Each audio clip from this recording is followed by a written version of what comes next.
tanya orang awak, disiko tampeknya.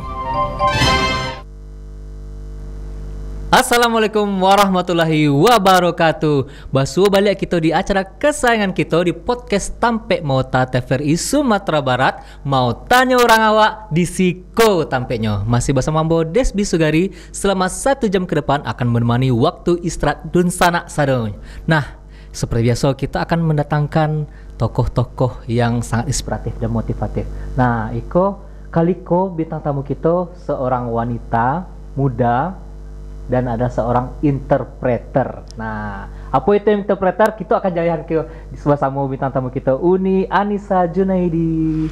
Halo, assalamualaikum Uni. Waalaikumsalam warahmatullahi wabarakatuh. Sehat Uni ya? Alhamdulillah sehat. Kok dalam suasana kok datang dengan 2 orang? Plus one ya. Plus one ya. Alhamdulillah sehat ya. Alhamdulillah sehat. Seketik lain nih, saudara lain. Doakan ya, semoga lancar. Oke, Uni Anissa Junaidi, ba'a mambo manggian kau. Uni Nisa sih, Nisa. Oh, Nisa. Uni Nisa lah, Uni lah kamu. Boleh. Kamu merasa masih dicoba le. Masih muda-muda lah gitu. Ya. Oke, Uni Nisa. Nah, di siko Uni adalah seorang interpreter. Mungkin di sana di rumah penasaran apa sih interpreter tuh? Nah, boleh dijelaskan seketik tentang itu dulu. Terima kasih untuk undangannya. Jadi interpreter kalau secara harfiah kan orang menerjemahkan penerjemah ya. Penerjemah, kalau misalnya orang berbicara penerjemah pasti terfikirkan menerjemah sih gitu. Sebenarnya penerjemah itu ada 2, lisan dan tulisan. Kalau yang tulisan biasanya kan translator. Nah, kenapa kok disebut dengan interpreter? Interpreter itu bahasa Indonesianya juru bahasa. Nah, juru bahasa khusus hanya menerjemahkan secara lisan. Lisan ya? Hanya lisan. Kalau translator tuh tulisan, kalau interpreter tuh lisan. Nah, sebenarnya kalau translator itu bisa keduanya, gitu kan? Misalnya bisa dua-duanya. Ketika orang bilang, apakah interpreter itu juga translator? Iya. Cuma secara spesifik interpreter itu lebih ke lisan. Oh, lebih ke lisan. Hanya lisan saja. Makanya namanya juru bahasa. Juru bahasa. Kalau arti bahasa Indonesia juru bahasa. Juru bahasa. Oke, kirain interpreter tuh yang menginterpretasikan. Bisa seperti itu. Bisa. Akar katanya ya. Oke. Uni seorang interpreter, kalau boleh tahu bekerja di atau Uni yang punya istilahnya itu ya karyanya gitu. Mungkin cerita sedikit tentang sejarahnya jadi interpreter. Nah, itu suara ke situ tanya Ambo. Itu mana yang ditunggu boleh ini cerita kok kayak seru kok. Jadi sebenarnya jadi interpreter itu, kok bahasa Minang atau bahasa Indonesia kok? Boleh ada 2-nya ya. Jadi awalnya jadi interpreter Koko sebenarnya bukan hal yang selalu diucapkan alhamdulillah, tapi mengawali itu mungkin tidak dengan hal yang nice gitu, maksudnya gempa. 2009. Siap. Nah, sudah misalnya kayak udah gempa ya, jangan ada lagi ya. Jadi di 2009 zaman emergency itu ada kebutuhan untuk jadi interpreter gitu. Zaman itu sih sebenarnya masih jadi dua-duanya, translator interpreter itu satu. Jadi di kantor gitu. Nah, jadi karena sudah terbiasa di kantor dengan ritme bekerja dan lain-lain, kemudian terbiasa di 2009-2010 sebenarnya kembali ke kampus untuk kembali kuliah karena belum selesai kuliah zaman itu. Tapi selesai dari sana karena sudah pernah bekerja jadi interpreter, akhirnya semua, bukan bisa dibilang pokoknya semua klien-klien yang pernah ditemui di lapangan ataupun organisasi ataupun pemerintah itu mulai ibaratnya menawarkan beberapa pekerjaan. Gitu. Karena udah ada experience-nya situ. Walaupun waktu itu masih kuliah ya? Masih kuliah. Itu 2009 berarti waktu Gampo Padang Pariaman. Yang Gadang Bana dulu tuh. Waktu itu banyak istilahnya tuh ya. relawan. Sekaligusnya merangkap sadolah. Iya, zaman dulu tuh sadolahnya di kerajuan kayak interpreter tuh memang ke lapangan gitu kan. Maksudnya tidak hanya menjadi interpreter, kadang-kadang jadi mental healing apa gitu ya. Segala macam lah. Urusan logistik gitu kan. Logistik tuh kayak bantu mengarahkan bantuan tuh yang diperlukan di daerah tuh apa gitu, sambil mapping gitu. Oke, berarti kuliah di Padang. Kuliah di Padang. Oke. Kuliahnya bahasa aja. Ya, bahasa Inggris. Kebetulan Samuel lo ya pas mana ya. Alhamdulillah ya Samuel. Nah, dari situlah Uni mulai ada, tapi masuk kuliah itu adalah ada keinginan tak jadi itu berarti tadi ya. Sebenarnya kalau ingin jadi penerjemah koko sejak zaman sekolah. Oke. Pernah mendengar lah sedikit banyaknya interpreter itu seperti apa. Bahkan terbayang-bayang waktu zaman ketek-ketek dulu tuh kan, seperti apa sih rasanya duduk di gedung PBB gitu. Wow, keren. Ketinggian namanya. Bagus sih. Semoga tercapai. Amin. Jadi duduk di ruangan seperti itu, melihat orang-orang yang kayak, ada ya orang yang ternyata bisa bekerja di ruangan seperti itu. Nah di 2009 itu sebenarnya dapat kesempatan, tapi itu tuh belum berani. Dulu itu di 2009 hanya jadi penerjemah kantor. Nah waktu itu sempat sebenarnya ditawari mengupgrade ilmu untuk jadi penerjemah ibaratnya conference. Nah conference itu yang ibaratnya sudah resmi ya? Ya, yang sangat resmi lah ibaratnya. Tapi itu tuh belum berani 2009. Baru memberanikan diri itu di 2016 akhir apa 2017 awal gitu. Oh, ala akania kok ya? Baru sebenarnya. Baru. Oke, berarti 2009 itu yang menerjemahkan langsung misalnya ke lapangan, ada kan banyak bantuan-bantuan dari negara-negara asing gitu kan ya. Baik itu logistiknya, segala macamnya. Di situ tuh ibaratnya ilmu kuliahku langsung dipakai ya. Langsung dipakai. Nah, tamat bahasa bu di situ ibaratnya kasarnya kalau untuk di dunia bisnis klien jadinya langsung jadi klien. Kontak-kontakan tetap semacamnya. Tamat kuliah masih ada berhubungan via telepon semacamnya. Jadi kan yang ibaratnya organisasi itu yang di kantor itu kan tidak hanya orang Indonesia. Walaupun organisasi luar, tapi kan nggak hanya orang luarnya itu, tapi kan orang Indonesia ada lo yang di dalam tuh gitu kan. Jadi ibaratnya walaupun yang si ekspatnya udah bolak-balik, maksudnya berganti ataupun kembali lagi gitu kan.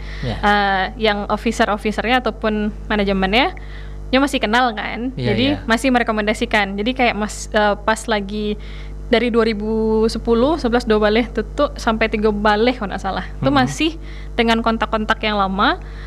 Setiap ada event pasti nanyo lowong nggak tanggal sekian gitu. Ada pelatihan atau ada ada kayak workshop atau apa gitu. Nah, pasti dipanggil ya gitu. Keren kalau punya soft skill ya. Alhamdulillah ya. Ibaratnya ada yang ada top of mind-nya gitu, orang lain. Kalau misalnya Sumbar, Padang, translator atau interpreter, Uninisa gitu kan. Alhamdulillah. Soalnya lah tahu pengalaman di lapangan kayak apa kan. Iya, karena memang untuk interpreter kok sebenarnya yang dibutuhkan tuh bukan serta-merta hanya kayak skill bahasa Inggris. Sebenarnya kalau dicari gitu di Sumbar pasti lebih banyak yang lebih bagus lagi. Yang dicari itu sebenarnya pengalaman lapangan. Ya, betul. Pengalaman lapangan tuh ibaratnya kayak cerita dulu sedikit waktu awal direkrut. Waktu awal direkrut itu sebenarnya punya pengalaman yang agak aneh gitu. Sangat berkesan sih. Abis pas awal masuk tuh kan dites, kan masuknya organisasi Prancis. Nah setelah dites itu yang ngetes 2 orang, yang C orang Indonesia, manajemen Indonesia, yang C manajemen memang dari Prancis ya. Nah yang manajemen Prancis kok tentunya yang bosnya kan, karena yang organisasinya. Nah yang dari Indonesia kok kakak aku dari Jogja. Maaf sebelum dipotong, itu organisasinya berhubungan dengan gempa. Jadi namanya Handicap Internasional. Jadi waktu itu ketika masuk dites tuh, karena awalnya itu jadinya kan translator, maksudnya tes dokumen dulu. Karena tes dokumen habis wawancara kan. Nah pas tes dokumen aman, bahkan dokumen yang diminta terjemahkan itu sebenarnya agak ribet gitu. Cuma karena sebenarnya kualifikasinya tidak setinggi itu diminta. Lulus gitu kan. Di hari yang sama tuh adalah yang dari sore sampai maghrib. Maksudnya masukan lamaran tes semacamnya ketahuan langsung lulus pun dari hari yang sama. Hari yang sama karena emergency kan. Oh iya. Zaman emergency kan enggak bisa enggak bisa lama-lama kan. Jadi hari yang sama habis asar itu langsung tes. Pokoknya kelar-kelar itu habis maghrib gitu kan. Tes lama tuh pas zaman pas mengisi itu tuh. Habis itulah selesai sama orang Indonesia. Katanya dokumennya aman katanya gitu kan. Terjemahan dokumen aman. Di saya sih Anda lulus, silahkan Anda lanjut ke yang atasan satunya. Itu pimpinan misi namanya, pimpinan misi Koko yang beliau yang nanyo, kamu sukanya di kantor apa di luar gitu. Maksudnya dia jadi admin, maksudnya di dalam bagian manajemen admin atau ke lapangan gitu kan. Pokoknya intinya lah lulus, sudah selesai. Sampailah, itu kan kantor kalau siang-siang zaman emergency itu orang ke lapangan sadonya kan. Jadi kalau sore-sore itu nyebalik ke kantor sadolah ya. Jam-jam 6, jam 5, jam 6 tuh nyebalik ke kantor. Jadi habis sholat maghrib tuh lama-lama berdatangan sadolah mulai dari orang Indonesia, Prancis, bahkan satu kantor tuh nggak hanya Prancis atau Indonesia, tapi ada US dan segala macam gitu. Nah, jadi salah satu pimpinan yang dari Prancis tuh nanyo, siako gitu. Sedang pakai sepatu kan, dia pulang gitu kan habis maghrib, habis sholat izin pamit pulang. Tapi karena orang-orang Koko terlanjur kayak tertangkap basah gitu kan, ditanya lah sama pimpinan yang baru datang kok sia cik kan. Pandai sawah. Soalnya pakai bahasa Inggris sih soalnya. Jadi dia nanya kok sia katanya kan. Tuh karena nak ada kayaknya yang Jawa surang kan. Ambo penerjemah baru pak gitu kan, orang Prancis tuh, oh iya, emang bisa bahasa Prancis gitu kan, loh, kok bisa ya bertanya seperti itu, karena rekrutannya kan bahasa Inggris. Enggak, tuh, kok bisa jadi penerjemah Siko katanya kan, padahal pak lulus tadi kan, jadi yang lain kayak tengangu gitu kan, ngapa aku karena lebih tinggi ternyata jabatannya daripada yang wawancara tadi. Nah. Kok siang merekrut tadi kok, jadinya mereka belakangan. Saya merekrut ini muko tuh tarangga yang ngecek kan, tuh batu kecen di belakang kan. Ini nggak pandai bahasa Prancis bakal dimasuknya kemari kan. Yang lain mencari asal kan, yang bule-bule yang lain tuh mencari asal doanya. Tuh orang kok diam saya kan, nggak tahu tiba-tiba timbul si ide gitu. Tapi tunggu loh pak, apa tuh katanya, sedang nyeberang-berang kayak gitu. Kayaknya nggak bisa bahasa Prancis ketek pak, karena di kampus kan ada baca bahasa Prancis. Betul. Coba kayaknya kan, comment allez-vous, tuh diam ya kan. Tuh yang lain-lain tuh, yang sedang kerajo pas baru diam lah, diam cuma jamaah. Iya, diam kan. Yang sedang diam tuh kayaknya, oh safa biang tepuk tangan. Ya, Anda diterima. Ya Allah. Cuma karena tuh comment allez-vous.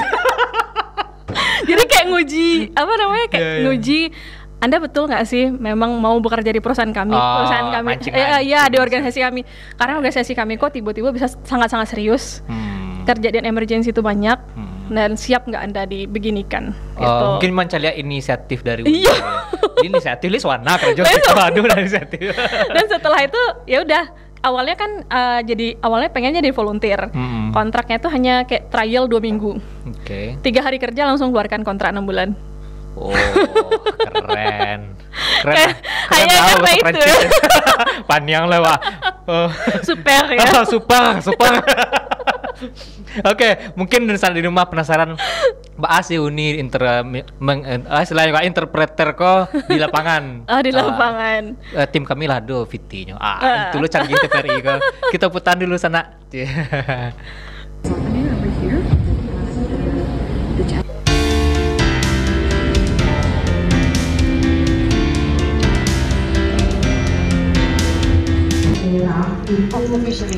Badan pengolah data atau operator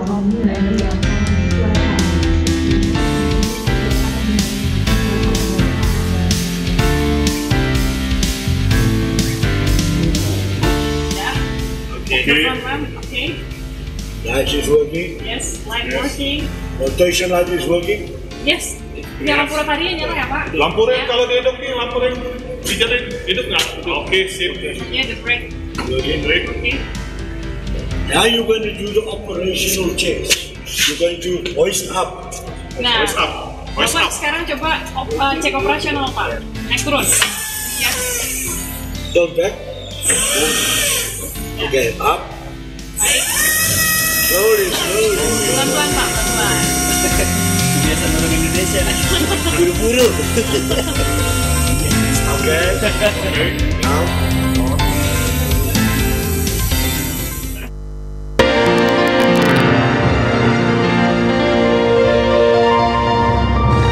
Mau tanya orang awak, di Siko tampeknya. Oke, nah keren ya, langsung kayak gitu ya. Suka seperti Up, itu. up, woi, keteh. Oh berarti emang itu kan kayak di apa di otomotif gitu ya, apa istilahnya? Kalau itu tuh sebenarnya peralatan pelabuhan. Oke. Peralatan pelabuhan. Kalau yang tadi itu yang apa namanya yang di lapangan itu sempat kontrak dengan kampus Pelindo. Jadi Pelindo kan punya kampus. Jadi kampusnya tuh mengadakan training untuk trainer. Trainernya tuh berasal dari Belanda, ya, dari Port Rotterdam. Nah, yang Pak Bule tadi tuh orang Belanda tuh? Apa tuh kalau Pak tuh aslinya sih dari Afrika Selatan. Afrika Selatan kan agak aneh bahasa Inggris.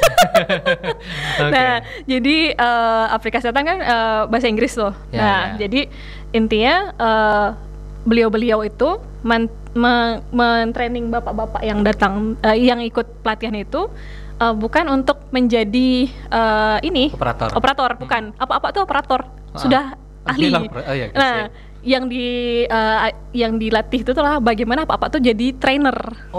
Gitu. Melatih untuk jadi pelatih. Untuk jadi pelatih. Keren. Gitu. Siap. Jadi selama 3 tahun kalau nggak salah. Oke, berarti sejauh selama yang tadi itu apa yang dikecet si Pak Bule itu langsung Uni terjemahkan ke si orang Indonesianya gitu ya. Oke, siap. Nah, itu kan interpreter sih, bahas sih pronunciation. Interpreter biasa aja. Interpreter. Oke.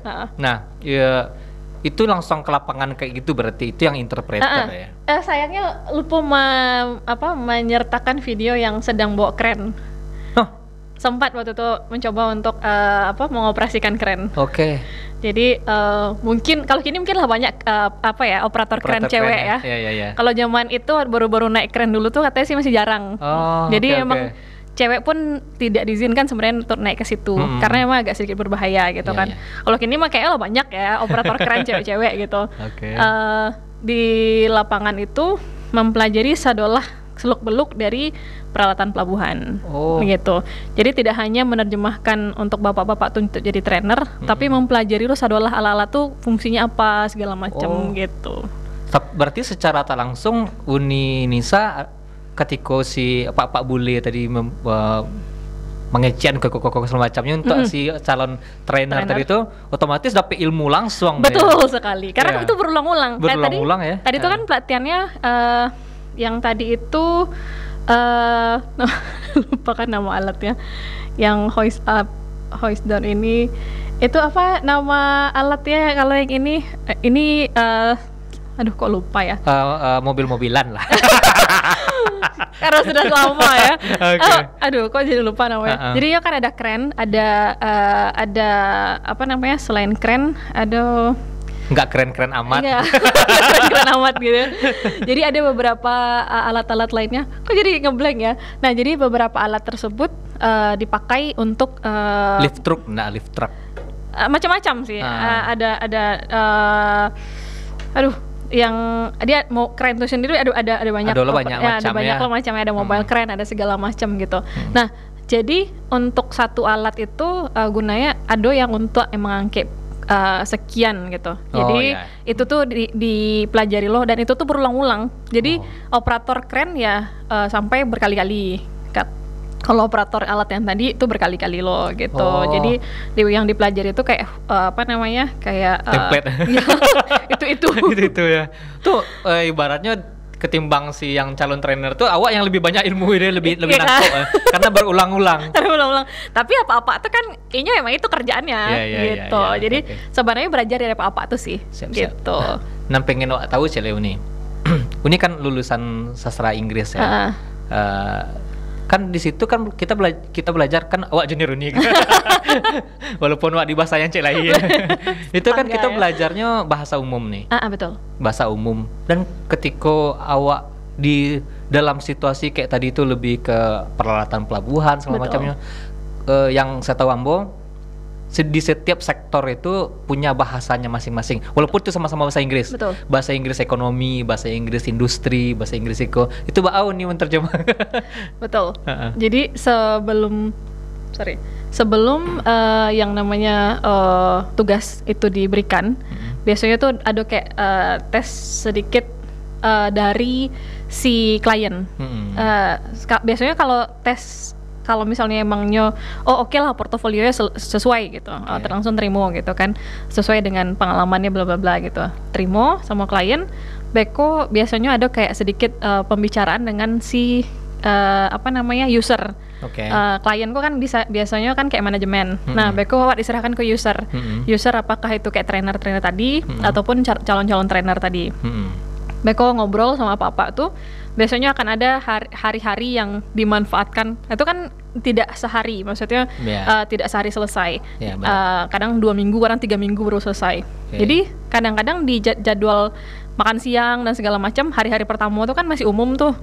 Itu langsung diobrolin sama Pak tuh. Pak, Iko sebenarnya alatku untuk apa segala macam gitu. Menyamakan persepsi. Betul. Bahkan ada beberapa istilah dari alat-alat tuh kan kayak yang di lapangan tuh yang kadang-kadang nggak usah diterjemahkan gitu. Dan dan bahkan istilah lapangannya apa tuh misalnya kayak eskavator ya. Iya, nggak perlu terjemahkan. Bapak tuh nyebutnya nggak eskavator loh. Nyebutnya heksa. Oke. Jadi heksapator gitu. Iya.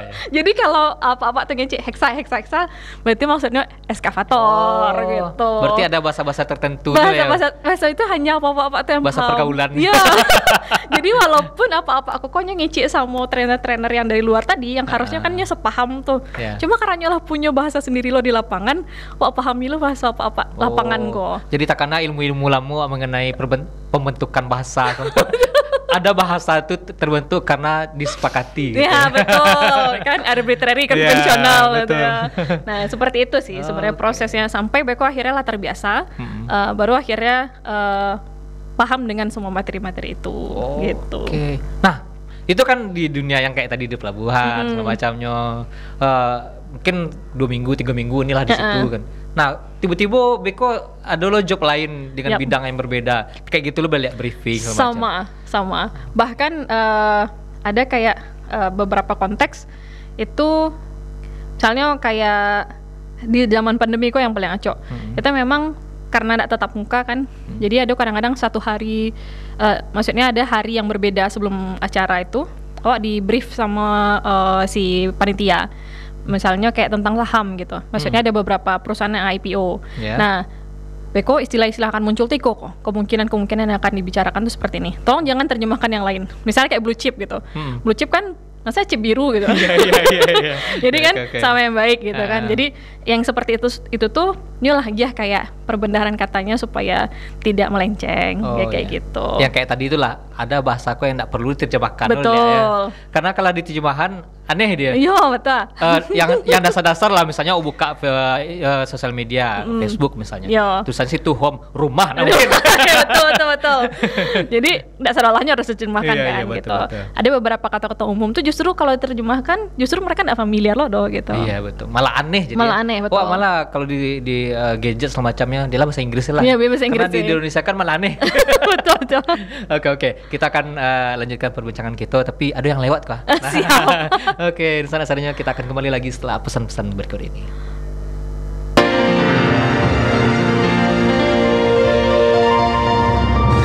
Mau tanya orang awak, disiko tampeknya.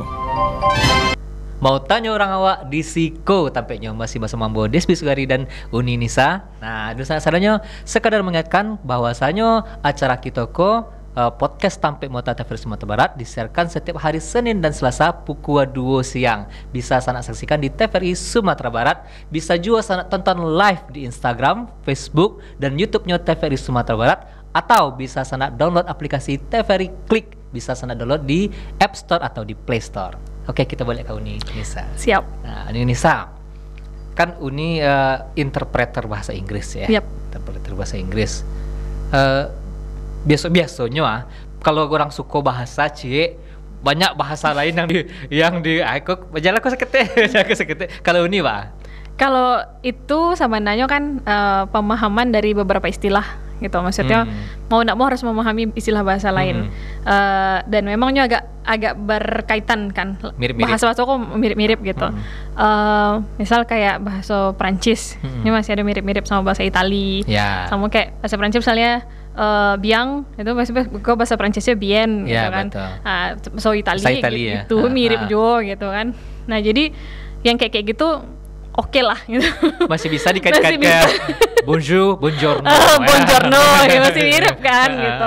Memangnya mirip-mirip karena masih serumpun kan. Iya, betul. Nah, tapi kalau untuk interpreter atau karena interpreter kan emang sebuah profesi yang bisa dibilang memang harus menguasai kan. Jadi tidak mau ambil resiko untuk bermacam-macam dulu di bahasa lain gitu. Iya. Jadi cukup untuk sekedar menambah ilmu saya. Karena kayak jadi penerjemah orang Prancis gitu kan. Kadang-kadang kan lo harus mengetahui lo tuh abjadnya. Saya abjad bahasa Prancis itu huruf H itu kan H bacanya. Nah jadi ada beberapa orang Prancis kok, bukan ada beberapa cie atau yang paling ingin. Dia pernah ngece itu inash gitu kan. Apalah inash gitu. Seharusnya kalau orang pasti mikirnya inash tuh apa. Ternyata yang itu enough ya. Nah, karena berpikir ada huruf H di belakangnya. Itu satu. Terus ada lagi yang ngece kadang-kadang wah ke rumah sakit, karena waktu itu ada project tentang rumah sakit kan. Nyu jawabnya nyu keciannya let's go to hospital aja. Hilang lo H-nya gitu kan. Jadi memahami bahasa lain tuh hanya untuk mendukung bahasa Inggrisnya. Bukan untuk dipelajari warna ya sepenuhnya. Beberapa aksen, aksen tuh harus dipahami. Spellingnya ya. Ya karena yang namanya orang di luar Inggris, terutama Prancis ya, kan biasanya jarang yang bisa bahasa Inggris atau malah yang ndak niobana bahasa Inggris. Jadi harus pula pelajari kayak kok Englishnya Prancis, kayak kok Englishnya India. Pakai kalau India tuh capek mana ya Cik tuh, karena British kan. Ini masih ada Britishnya capek. Kalau ada yang sempat waktu itu lumayan lama dengan Afrika, macam-macam tuh Afrikanya umumnya nggak salah tuh barat ya. Nyoto ngeci agak capek-capek deh, kayak orang nge-rap gitu ngeci. Kalau orang Jepang banyak kan ngeci pakai O gitu kan. Sebenarnya sama makanya orang Indonesia gitu. Nah tolong ya orang Indonesia yang menonton pada hari ini gitu, tolong jangan pernah menjudge orang itu karena aksennya gitu. Nah itu kelemahan menurut awak, kelemahan orang Indonesia.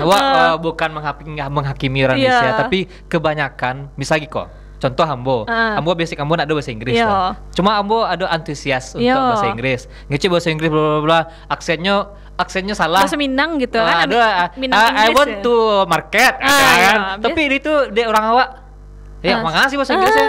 So awak salah aja. Nah kayak gitu jadi akhirnya awak nan jadi semangat malah kacau. Wah dengar Valentino Rossi bahasa Inggrisnya, parah. Tuh jadi bisa aja dia orang hebat.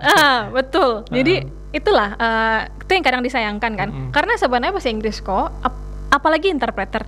Cobalah dipikir interpreter tuh apakah harus sempurna grammarnya. Kami sih ngece, nak do jeda ya dong. Maksudnya orang ngece kami ngece loh gitu. Yang tadi yang video yang duo pertama tadi, itu yang pertama tadi kan yang dengan kedutaan, yang kedua tuh tadi dengan kementerian. Itu kan ndak nunggu orang tuh selesai ngece loh. Orang ngece loh gitu kan. Bayangkan harus sempurna apa sih grammarnya gitu.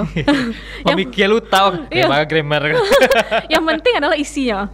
Isinya, esensinya. Sama kalau belajar bahasa Inggris, jangan pernah berpikirkan grammarnya dulu gitu. Apalagi accent-nya. Accent-ku ipadian sih lah. Karena uni pribadi ngece R tuh ya RC gitu. Misalnya dia nak kece orang Itali. Awak kan bahasa R awak kan ndak R setebal orang Rusia kan. Nah jadi kalau misalnya alright ya kadang-kadang alright sih baca ya gitu. Jadi nggak mesti serta-merta harus benar-benar kayak alright gitu. Dia harus di accent kan. Alright sir. Nggak masalah selagi memang tuh jelas gitu jelas kan. Dan komunikasi itu tersampaikan ya, orang tuh paham ya. Betul. Karena ada kasus waktu di lapangan ada seorang orang ini orang luar sih gitu. Dia mencoba untuk menerapkan bahasa Inggris yang benar-benar sempurna. Sempurna secara aksen dan juga sempurna secara grammar. Padahal nyok ke lapangan. Jadi nyok ngecek sampai 3 kali loh. Dan nyok ngecek dengan, jadi ini orang luar. Ada si A, bapak orang si A namanya. Orang luar ngecek dengan orang Indonesia. Nah, kebetulan bertiga kok. Yang satu lagi orang luar loh, sekampung sama yang si A. Tapi diam saya. Nah, jadi si A sama si B kok ngota, aku ngizin sama si B. Ngeceknya sama si B kok, karena si B orang Indonesia kan, nyok berbahasa sehalus mungkin. Ngeceknya, would you mind if I smoke? Gitu kan. Kece orang Indonesia kok, karena ini orang lapangan berarti tiga sebenarnya. Excuse me sir, gitu ya kan. Do you mind if I smoke? Gitu ya. Nah 2 kali ngecek, pardon me sir, gitu ya kan. Yang ketiga, would you mind if I smoke? Gitu ya kan. Akhirnya yang ketiga kok ya, sorry sir, gitu ya. Tak juga ngerti loh. Akhirnya si C yang tadi menangah, kece, can he smoke? Gitu ya. Mulia aja rokok. Oh yes, oke sir. Waktu yang cek can he smoke tuh langsung si Beko ngecek, oh yes of course gitu. Jadi apa sih gunanya kita berbahasa Inggris sehalus dan serapih mungkin kalau memang konteksnya tidak diperlukan, orang juga tidak akan paham. Dibandingkan dengan yang bapak yang si C tadi, yang cek santai sih, langsung ngerti orang kan. Pilih yang mana? Encet yang ngerti. Karena mungkin yang banyak orang nggak tahu, mungkin kawan-kawan yang banyak nggak tahu, inti komunikasi itu adalah saling mengerti. Ya, itu dia. Kan konvensional kan. Ini tak lah ngecek pakai bahasa Inggrisnya India, tapi wak paham, wak dapat esensinya. Oh, iko maksudnya. Udah selesai. Udah terjadi komunikasi. Betul. Bahkan terjadi pahamnya berarti terjadi komunikasi. betul itu ya. Jadi jangan, makanya kita jangan mematahkan semangat dulu gitu, atau apalagi semangat orang lain kan. Hanya gara-gara grammarnya nggak ancak, bahasanya nggak alui, tata bahasanya nggak bagus atau aksennya nggak bagus. Kalau orang nggak ngerti kayak tadi lah 3 kali ya ngecek kan, nggak ngerti. Lah British-Britishan. Oke. Ya itu kelucuan yang di lapangan ya, karena yang mungkin kawan-kawan perlu ketahui tentang bahasa itu ya kayak itu tadi. Nggak harus sesempurna mungkin, yang penting kosakata banyak ya perbandaran ya. Ya, kosakata perlu. Karena kalau nggak ada kosakata kalau ngecek gitu kan. Jadi daripada mau nguasain yang namanya grammar tuh bekanya elok sesurang. Sama kayak, karena kan kalau dalam bahasa makanya melenceng stek gitu kan, masuk ke dalam TOEFL gitu kan. Kok di dalam TOEFL orang tes yang pertama listening gitu. Karena anak sih lo nanya, nyo bisa mandangnya kan. Nah setelah itu baru structure kan. Structure tuh kan nyo memulai untuk memahami kayak mama makan. Jarang kan anak ketek baru laya, nyo bisa langsung dapet verb. Pasti nyo langsung dapet yang itu adalah subjek kan. Mama, papa. Nah mungkin anak baru laya langsungnya makan, minum, masih nggak tahu kayaknya tuh doang gitu kan. Nyo nggak mementingkan grammar duluan. Tapi nyo akan memulai dari subjek. Itu di situ tuh nyo akan memikirkan yang namanya structure. Nah, lama-lama baru nyo menyusun panjang, baru reading gitu. Makanya yang paling penting sebenarnya ketika belajar bahasa Inggris, kita tidak mempelajari yang namanya structure ataupun reading atau bersih grammarnya. Yang penting adalah listening. Jadi danga sih orang ngecek tuh lang sih cek orang tuh gitu. Tapi kebanyakan orang awak terus ambo sih. Karena itu listening. Karena awak dari ketek, awak belajar bahasa Inggris karena awak pandai membaca. Karena awak pandai membaca, jadi awak takui salah nak yo. Karena awak tahu bahasanya. Anak-anak ketek, kok anak ketek di luar negeri itu pandai bahasa Inggris ya? Betul. Ini nggak pernah tahu bacaannya seperti apa. Ini tahu pernah mendengar kata-kata itu. Bahkan kalau misalnya masuk ke sekolah malah bingungnya nak. Iko tulisannya si bertemu dengan huruf E, oke lah C. Bertemu dengan huruf U, kok jadi K? Gitu kan. Jadi macam-macam kan. Jadi makanya awalnya belajar bahasa Inggris di danga C gitu. Danga tuh ulang, danga ulang. Repeat ya. Repeat. Itu bahasa aksen awalnya repeat. Tapi banyak loh bahasa Minang dari bahasa Inggris ya. Penjalan round. Iya. Iya cuma. Ya kalau R-nya round tuh ya round jadi. Oke. Nah, yang tadi kan berarti Uni menggunakan bahasa asing itu sebagai pendamping untuk kayak tadi misalnya kalau Prancisnya, Inggrisnya orang Prancis, kayak kalau komunikannya yang awak bisa menangkap kalau kocaknya berarti kok maksudnya. Kayak orang bahasa Jepang pun, wak mendengar orang bahasa Jepang pakai bahasa Inggris malah bingung, bahasa Jepang sedapat. Karena bisa bahasa Jepang ya. Karena ketikanya lah bahasa Inggris malah aneh doa kan. Tapi kalau pas awal-awal karena wak nggak tahu bahasa orang Jepang berbahasa Inggris, akhirnya wak bingung. Tapi setelah wak paham, iko loh. Nggak bisa huruf konsonan tuh di akhir. Misalnya, betul. If ya, ifu. Ya. Kayak gitu kan. Ifu you, make up. Iya, lah betul. ifu you. Kiranya if you. Nah, kayak gitu. Kayak gitulah keunikan dalam berbahasa ya. Oke. Setamatnya dari sastra Inggris, Uni ada nambah maksudnya S2 kah atau les balik kah? Karena kalau kebanyakan yang kamu kenal kuliah tuh hanya untuk pertemanan. Ya. Tapi ditahan dulu. Karena adolan akan lewat. Siap.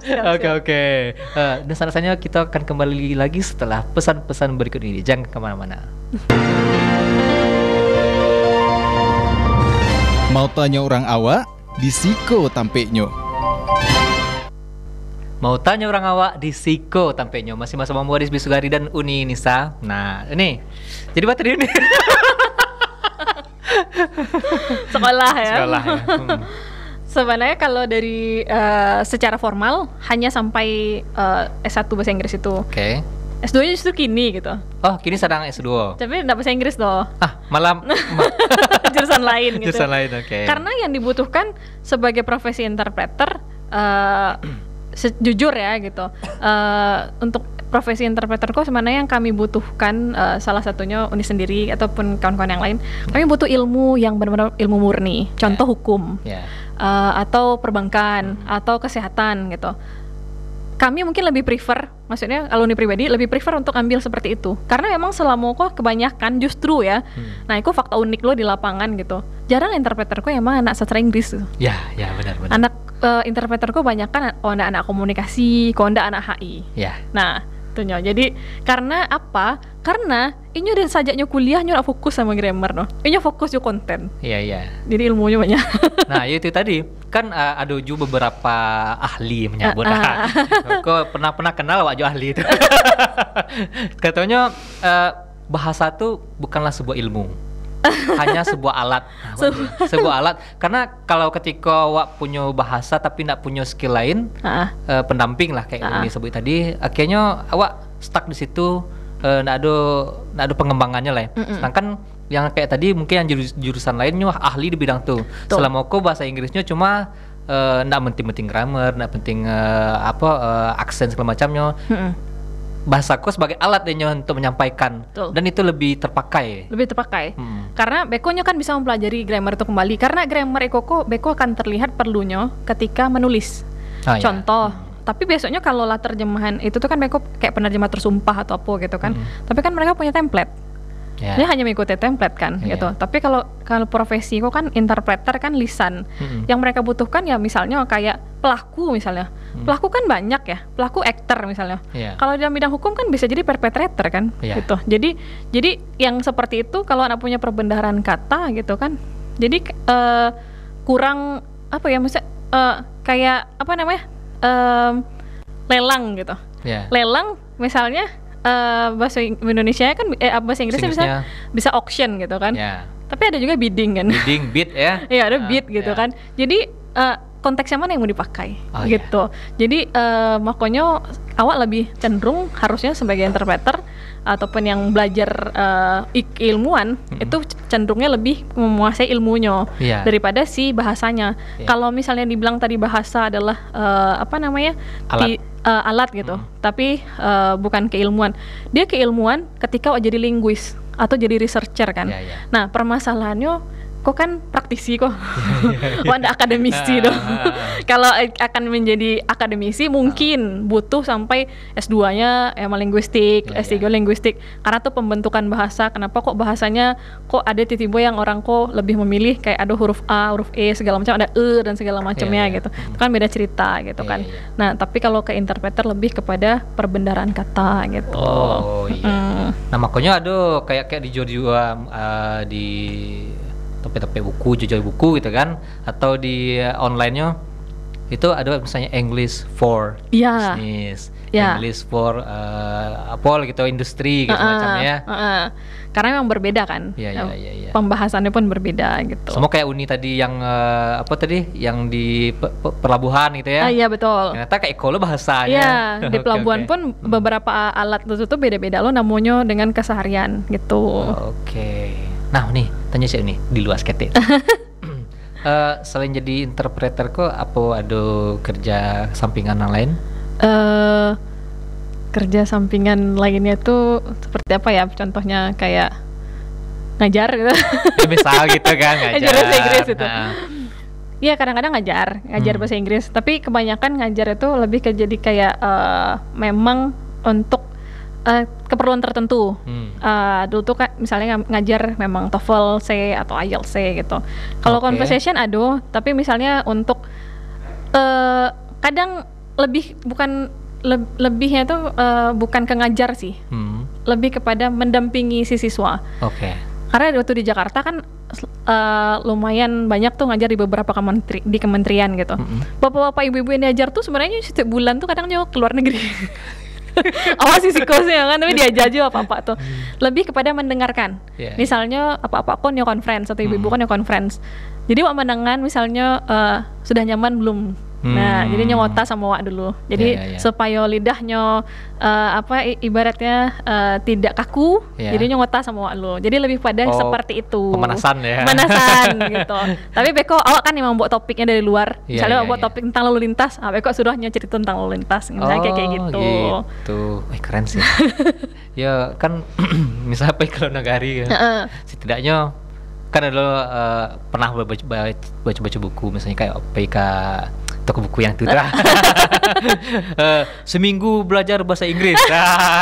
Tapi itu setelah baca itu adalah perjalanan awak di situ. Misalnya awak di Inggris, mulai awak naik pesawatnya, turun pesawatnya, apa sih bahasa yang awak gunakan, masuk hotel, pergi ke tempat makan, emang conversation yang berhubungan dengan perjalanan awak gitu. Betul. Yang kan antisipasi kan. Antisipasi kira-kira percakapannya seperti itu.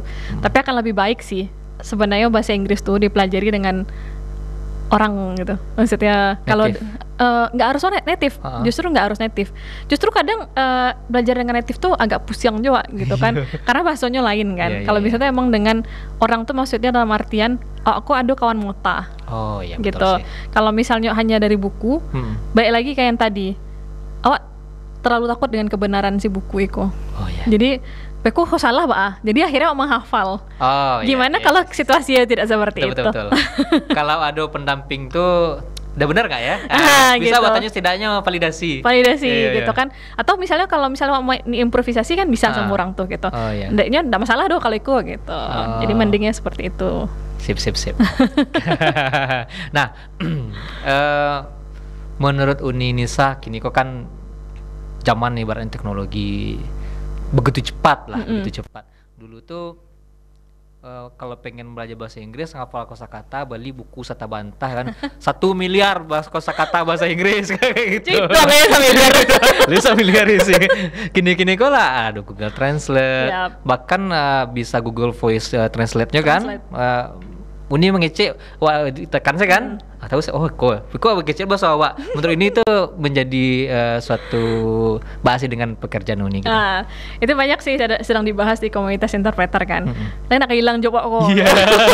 Nah, ada karajo sudah aku apalagi kini kok banyak di handphone sih ada gitu kan. Kembali lagi, yang namanya teknologi itu tidak bisa menggantikan manusia, gitu. Jadi walaupun memang bisa terbantu, cuma sederhananya sih lah. Kini yang paling sederhana Google Translate sih, yang untuk dokumen ya, itu kan lah batu tuh. Maksudnya bisa dibilang akurasi itu lumayan tinggi gitu. Tapi kenapa masih ada profesi translator? Iya. Gitu. Jangankan interpreter gitu kan. Interpreterku sebenarnya agak berbeda. Nanti setelah ini, kalau yang translator itu sendiri sih, kenapa masih ada? Karena memang ada beberapa kata itu yang diterjemahkan tuh tidak sesuai sama si Google Translate itu. Gitu. Contohnya ada beberapa bidang ilmu gitu kan. Ada sih beberapa. Contoh, Pak Tangko sempat menerjemahkan untuk anak-anak kokonya dapat beasiswa, jadinya ingin berterima kasih gitu sama si pemberi beasiswa. Dia membuat cerita kok anak-anak sekarang banyak anak India. Oh iya, puitis ya. Jadi coba iseng gitu kan, masukan cerita anak-anakku ke dalam Google Translate tuh lawak lah, tak lawak ya gitu. Dan itu nggak ngena jadinya ke si ke si pemberi beasiswa ya. Jadi akhirnya kita memang sebagai penerjemah tuh kadang-kadang harus memasukkan ke dalam nilai situ. rasa kok enak ada di artifisial. Jadi kan ini batu gitu kan, tapi enak nggak, atau anak kok senang nggak diterjemahkan seperti itu bahasanya. Itu yang translate, apalagi interpreter kan. Interpreter ngabisin waktu loh, misalnya ngecek kan, mau ngisi sekalimat terus nggulunya sampai selesai. Bila sudah ya kan. Betul. Oke, keren. Terima kasih banyak Uni. Kalau berbicara tentang bahasa aku bisa berjam-jam Mbak soalnya. Cuma kita terbatasi oleh waktu. Betul. Mungkin di lain kesempatan kita bersua lagi. Oke. Terima kasih Uni Allah datang ke sama-sama, terima kasih sudah mengundang. Allah menginspirasi motivasi kawan-kawan sadonyo. Semoga akan banyak interpreter dari Sumatera Barat ke depannya. Amin. Oke, dari sana itulah bincang-bincang kita sama Uni Nisa, seorang interpreter dari Sumbar. Semoga bisa menginspirasi dan memotivasi di sana-sananya. Kita akan kembali lagi besok di jam dan waktu yang sama, masih bersama saya Desbi Sugari. Assalamualaikum warahmatullahi wabarakatuh.